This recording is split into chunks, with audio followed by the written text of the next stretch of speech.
Hello and welcome to the presentation on mergers and acquisition valuation model deal structuring.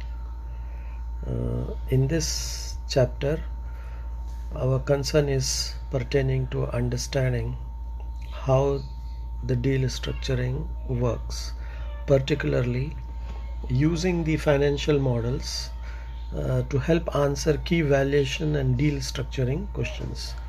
Specifically, what are the key drivers of firm valuation? How much is the target company worth without the effects of synergy? And what is the value of expected synergy? And what is the maximum price the acquirer should pay for the target firm and the minimum price based on the valuation? Then we will be talking about deal structuring, particularly what is the impact on financial performance and valuation if an acquirer is willing to assume certain target liabilities. And then we talk about what is the impact on the acquirer's earnings per share based on alternative forms of payment, and what are the implications of a purchase of stock versus purchase of assets. Okay. And then what is the distribution of ownership of the combined businesses between acquirer and target shareholding following the closing.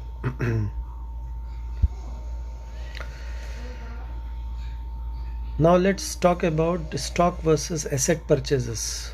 When we say stock purchases, we mean either taking direct merger or taking cash for stock or stock for stock transactions. In the case of the asset purchases, keep in mind that the acquirer pays either cash or stock to take the target's assets, may resume full responsibility of some or all target liabilities. So usually it is based on whatever is written in the agreement. Okay, memorandum of understanding.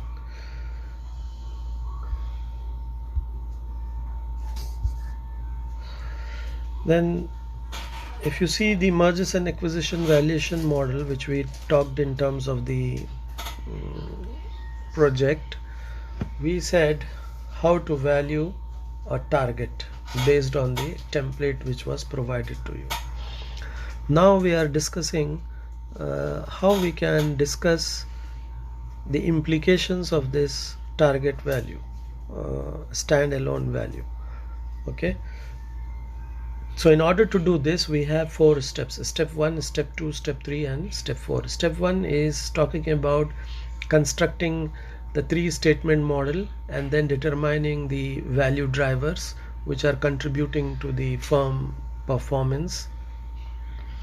Then step 2, we talk about projecting the targets and acquirers financial statements and estimate their corporate value based on the target value and the acquirer value, and then estimate the value of the combined firms including synergy and deal terms.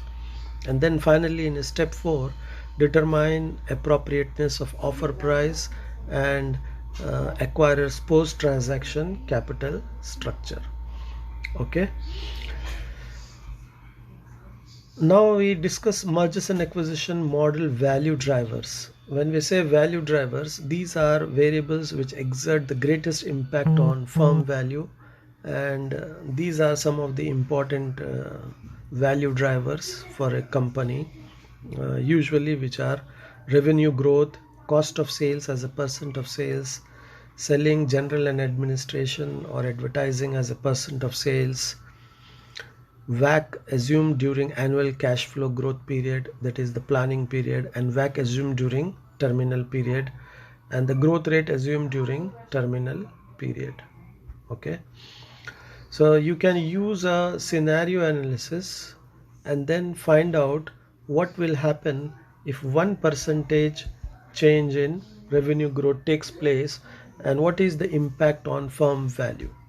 Okay. And Similarly, you can talk about the percentage change of sales or cost of sales, or we call it as the COGS. Okay, so if this changes by say some basis points, what will be the impact on the standalone value? So once you find that these are the uh, impact creating on the corporate valuation, so we term them as the value drivers, and then we probe in detail whether these are significantly having a correct forecasting or not. Okay,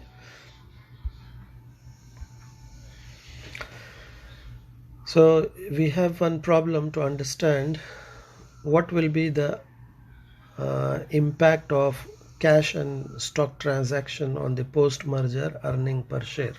Okay, so if we talk about a company which is assuming the offer or purchase price determined through negotiation is $84.3 for each target share and consists of one share of acquirer stock in cash. Furthermore, assume that the cash portion of the purchase price is financed by the acquirer 8% annual interest rate. Principal due is 10 years. So in this problem, we need to know the post-merger EPS for the combined business. Okay, so you are given the pre-merger data of the acquirer and the target company, and based on this data, what is the post EPS we need to find out. Okay, so if you see the problem, next slide, you find that the new shares issued by the acquirer, the total shares outstanding of the combined firms, and then finally the post-merger EPS of the combined firms is given, right? And the post-merger EPS is 2.44%. And if you see the pre-merger, acquirer EPS was 56.25. After combining, it became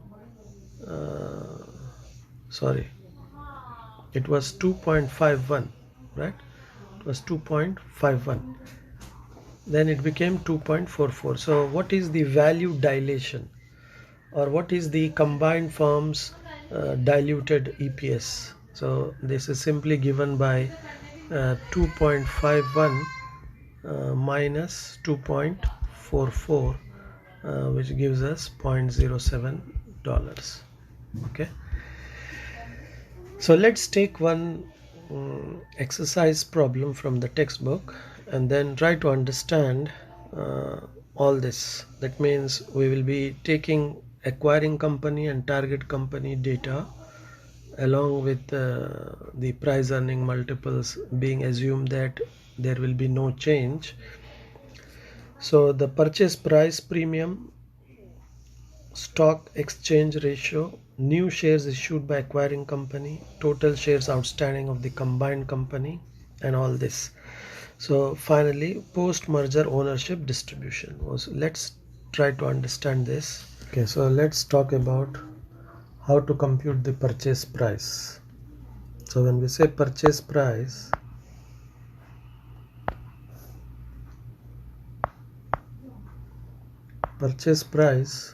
is given as offer price for the target stock, offer price for the target company,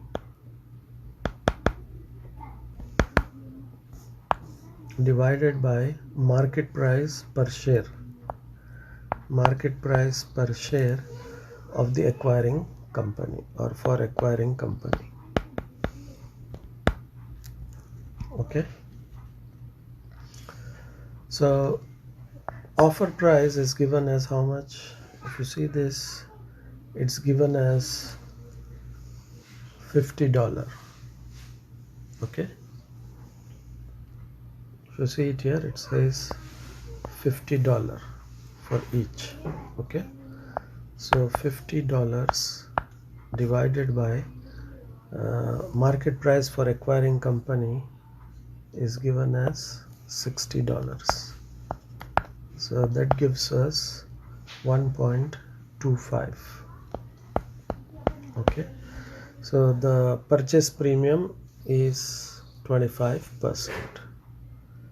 So that implies 1.25 minus 1, that is 100%, is giving you 0.25 or 25%. So that's what we got the answer here, 25%. Then let's talk about B. Okay, what is B? The exchange ratio. So what is B? Exchange ratio. Exchange ratio is given by price per share divided by price per share offered for target company divided by market price per share for acquiring company. So if we do the reverse of this, it will be around 50 by 60. 50 by 60, that gives us how much? 0.8333.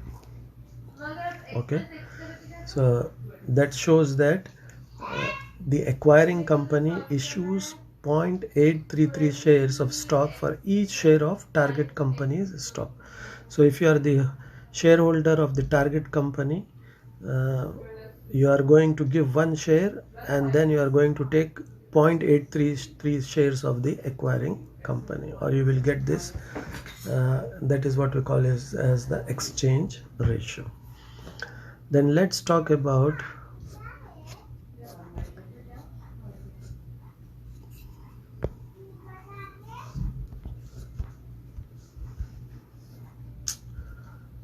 the second one.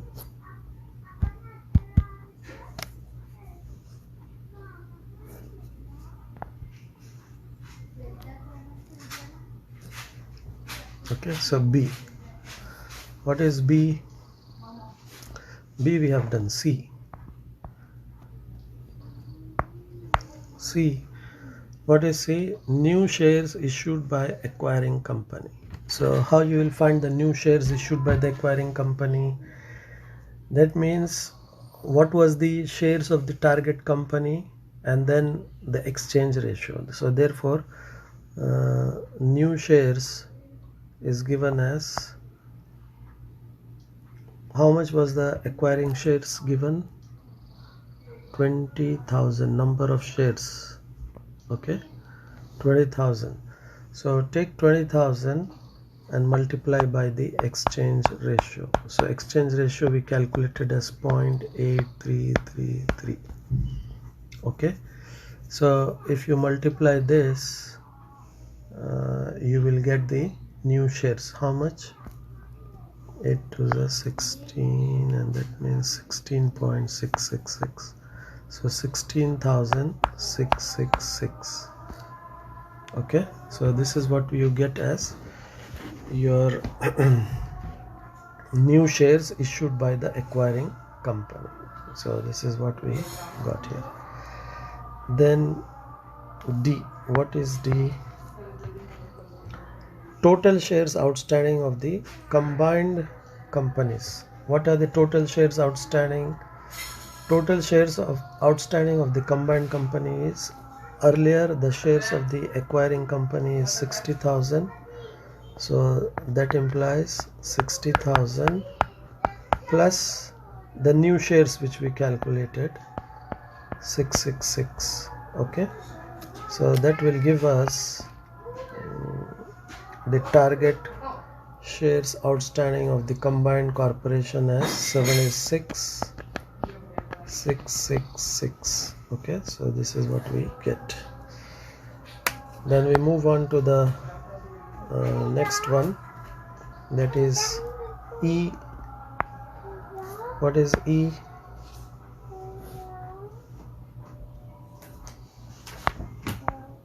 E is talking about post-merger EPS of the combined companies. So post-merger EPS of the combined companies is given is equal to I can say that 150,000 plus 30,000. Okay, so you have 150,000 and then 30,000. Okay,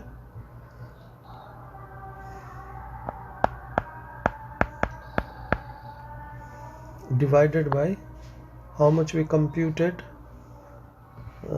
The total shares outstanding we computed as 76,666. So that gives me, if you calculate this, you will get $2.35.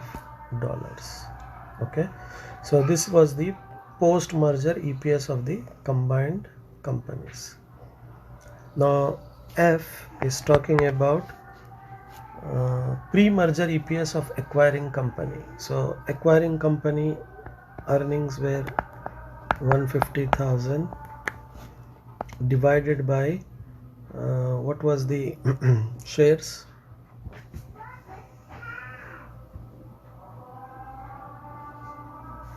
60,000, right? So you get market price per share 60,000 and okay, earning per share is equal to, you will get $2.50. This is F. Then we go to G. So let's do G. What is G? Post merger share price. So compared with pre-merger share price. So G is post merger share price is how much? Is equal to, what was the value we have? Post merger EPS of the combined firm was 2.35. So 2.35 multiply by, okay, multiply by your pre-merger price earnings. Okay, so pre-merger price earnings is how much? 60,000 divided by 2.5. So if you solve this, you will get the value as 56.40. Okay, this is your G. And then H is equal to post merger, what is that? Post merger ownership distribution. Okay, so ownership distribution post closing. So this will be the target shareholders and the acquirer shareholders. How much is the share? So if we take this into consideration, the target shareholders are 16, how much? 16,666 divided by total is 76,666. This will give me 21.7%. Okay, so the acquirer shareholder is equal to 1 minus 0.217.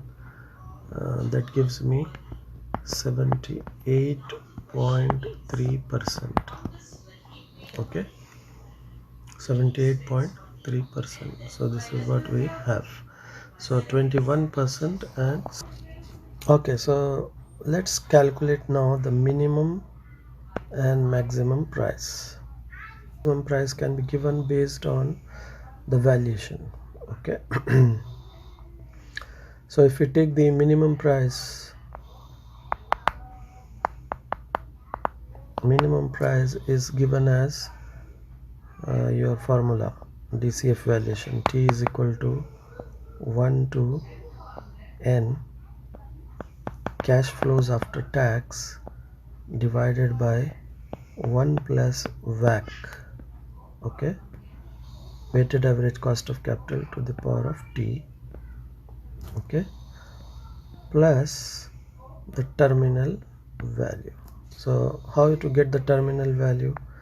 The terminal value is given by cash flows at the terminal year, okay, terminal year cash flow times 1 plus growth rate at the terminal year, or what we call it as the expected growth in the future after the 5th year in this problem, okay, divided by WACC, that is the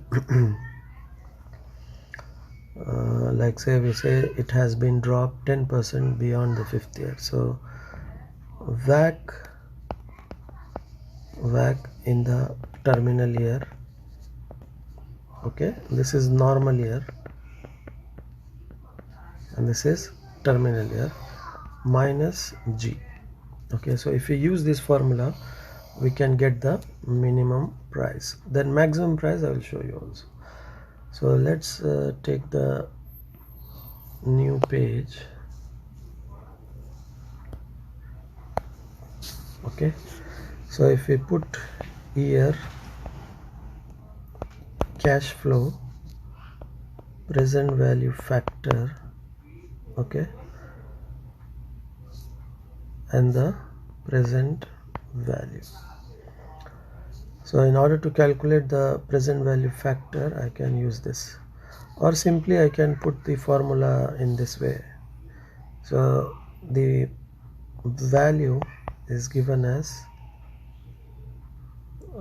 each cash flows. We have the first year is negative cash flow minus 10, and this needs to be discounted by the discount factor. The discount factor is 0.2, that is 20%, okay. This is first year, plus then the cash flow for the second year is minus 5, so this gets discounted by the same, okay. Then you have 5 million in the positive value, okay, to the power of 3, plus you have 10 million, 1 plus 0.2 to the power of 4, plus you have 15 million, okay, 1 plus 0.20 to the power of 5. In addition you have the terminal value, right? So the terminal value is the next year's cash flow, that is the 6th year cash flow, that is 1 plus G to the 5th year cash flow, divided by, so G, we can write G in the problem given as 0.05, okay. So instead of writing G I will write 0.05, and the WACC normalized is based on how much? 0.10 minus 0.05, and this needs to be discounted. So I take times 1 plus 0.2 to the power of 5, okay. So this is the terminal year discount factor. So if we take this, if we solve all this, we should get around 126.59, plus the terminal year you should get 1.94, and that gives us 128.5. so this is the minimum price, okay. So the maximum price is based on the synergy benefit you can get, okay.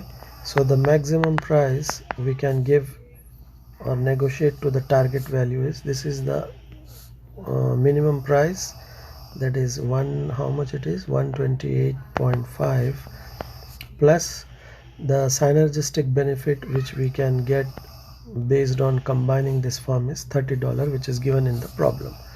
So if you add this two, you will get the maximum price of 158.5. okay, so this is how you are going to compute the minimum price and the maximum price. So this is the minimum price and this is the maximum price. So if you discount all these cash flows, you will get 126.59, and if you discount the terminal year cash flow, this one, you will get 1.94, and if you solve all this, you will get 126.59. so if you add this two, you get the minimum price, and the maximum price is minimum price plus the synergistic benefit, which is given in the problem. So just add 30 million. So the total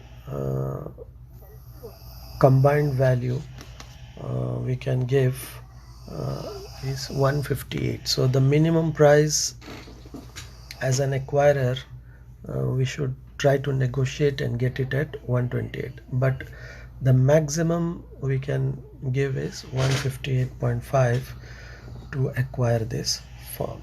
Okay, so and then based on this minimum price maximum price range, I can do the deal structuring. Okay, I can negotiate and then come out with the value which we are going to acquire. Okay, when we look into the next aspect of this, the modeling as an asset purchase. So that means instead of going for stock or cash purchase for the entire company, we are talking about just acquiring the assets, not the entire company. So in the previous model we have done the stock purchase, right? And now we talk about how we can do asset purchase. So the asset purchase is simply given as it should begin by estimating the target's enterprise value. So the enterprise value is then adjusted by subtracting the target assets excluded from the deal and target liabilities included in the deal. So that gives us this formula. Okay, so these are, inshallah. Thank you so much. 78%.